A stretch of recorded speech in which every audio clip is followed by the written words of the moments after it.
itong si JJ Suarez, si Luistro, at kung sino-sino pang mga ulalo dyan. O, bistong-bistado kayo, ha? Nakakatawa. Sabi ni Dilima, tinignan daw niya yung kredibilidad ni Madriaga. Okay. Sabi ni Luistro, kaya daw si Madriaga ay naroon sa hearing ay para tingnan yung kredibilidad ni Madriaga. Sinabi niya yun in an interview. Pero nung nandoon na po sila kahapon, nung tinitingnan ni Paulo Duterte, Congressman Paulo Duterte, yung kredibilidad ni Madriaga, sabi nila, hindi mo pwedeng questionin yan. When you were interviewed before the media, ma'am, sinabi nyo you're here to test the credibility Please of the confine witness. your Madam Chair, manifestation point of to what order. is happening in this proceeding. Madam Chair, point The of Honorable order. Diaz Suarez. Are we backpedaling? With the permission of Congressman Marcoleta. Ito mo, paiba-iba ang sinasabi. Ano lang po ang pwede kong sabihin, ma'am? Anything that is about, Ang that is nangyayari kasi contained dito, in the affidavit. Madam Ang gusto lang pong mapakinggan dito kay kung ano lang naayon sa mga miyembro dito. Paano po yung mga You posisyon are- naman na nasa kabila? Aside from the incredibility. And then, sinabi na nga ni Representative Rufus Rodriguez, polluted yan. Bakit? Miyembro yan ng kidnap for ransom gun. Kitang-kita ng buong sambayan ng Pilipino kung gaano kakihingkoy yung testimonya ni Madriaga. Best actor daw yun eh. O, umiyak pa eh. At hindi lamang yon, kitang-kita rin ng taong bayan, ng sambayan ng Pilipino, kung paano nyo pinipigil yung mga nagsasalita laban kay Madriaga. Alam nyo, yung mga itsura nyong yan, pagkatapos ganyang pagagawin nyo, eh, kamumuhian talaga kayo. Tao. Ang ibibigay na nila sa atin, ha, bilang diversion, yung istorya ni Madriaga na panay kapwitan. Kita mo ha, kahapon, natunghaya natin. Opo. Alam nyo, kayo, itong si JJ Suarez, si Luistro, at kung sino-sino pang mga ulalo dyan, akala nyo nakakapuntos kayo laban kay VP. Televised kayo, di ba? Akala nyo, dahil televised yan, ay maraming makakapanood na sisirain nyo si VP Sara. Pero nakikita rin, alam nyo, hindi po bangmang ang ating mga taong bayan. Minsan-minsan lang nabubudol kami, katulad nung ginawa ni Marcos, kasi akala namin ipagpapatuloy yung inumpisahan ni Pangulong Duterte. Opo. Yung pala'y kabaliktaran. Anyway, okay, ito kitang-kita ng buong sambayan ng Pilipino kung gaano kakihingkoy yung testimonya ni Madriaga.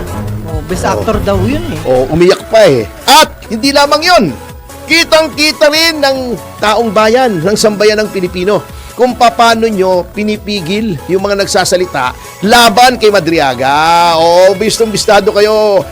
Alam nyo, yung mga itsura nyong yan, pagkatapos ganyang pagagawin nyo, eh, kamumuhian talaga kayo.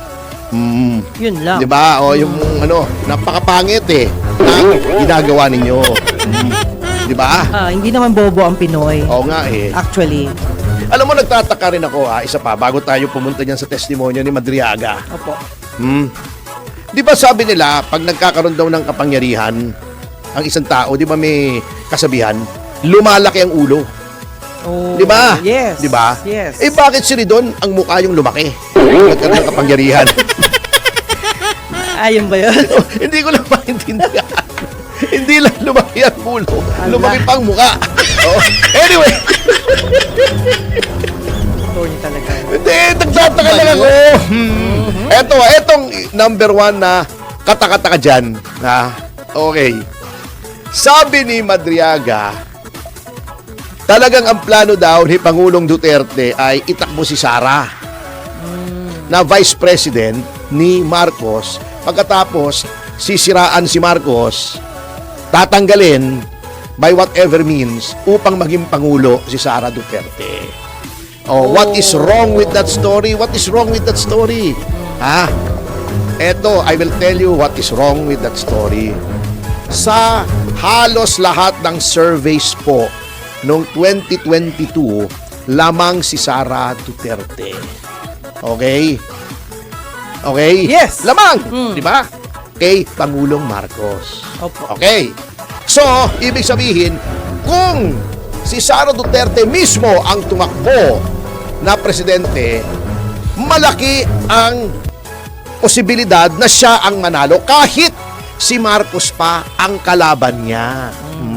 Si Marcos, remember, natalo kay Leni Robredo. Although may mga aligasyon kami ng Pandaraya, hindi po naabutan Hindi, ayun ang bagal ng COMELEC di ba? Oh.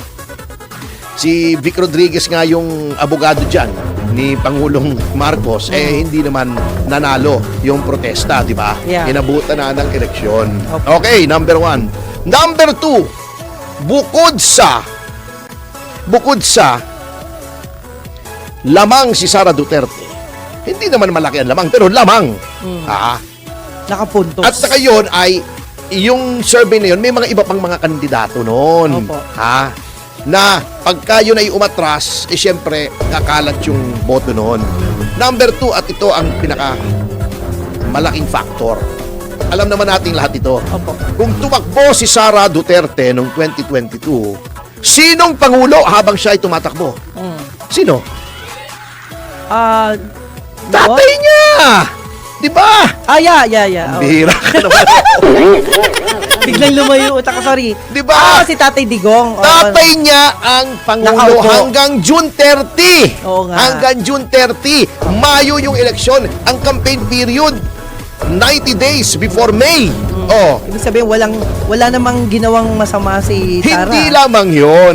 May tawag diyang equity of the incumbent or advantages of incumbency. Actually, di yes, ba? yes, oo. Pagtakbo mo, ang tatay mo ang Pangulo, Nandyan, oo. hindi ka madadaya kasi siya ang Commander-in-Chief ng Armed Yes. Forces, di ba? Tama. Nasa kanya ang executive. Malinis ang magiging eleksyon. Maganda ang magiging eleksyon. Correct. Hindi ka pwedeng isabotahe, etc. Kasi ang may super majority noon pabor kay Tatay Digong. Yung mga ulalong tumutulig sa ngayon kay Tatay Digong, yung siksik niya noon kay Oh. Tatay Digong. Lahat yan, yung mga pagmumukhang yan. Mga balimbing pala sila? Yes. Oo. Balimbing Lahat kayo? yan ay Duterte noon. Oh. Sinong tatalo sa'yo? Lamang ka na sa survey, tatay mo pa Pangulo, siguradong panalo si Sara. Bakit ka pa magba-vice president? Tatanggalin mo pa yung presidente. Oh. Yun. Pwede ka namang dumiretso. Kalokohan Lahat ng suporta dadagsa sa'yo without you asking for it. At saka, magpa-presidente ka, tatay mo presidente, napakataas ng approval rating. 78% approval rating ng tatay mo, magpe-presidente ka. Ang sasabihin mo lang, ipagpapatuloy ko yung gagawin ng tatay ko. Paano kang matatalo, di ba? Bakit na iba? Hindi nga na iba, katarantaduhan nga yung sinasabi ni Ah. Madriaga. Oo. Kaya doon mo malalaman na kalokohan yan.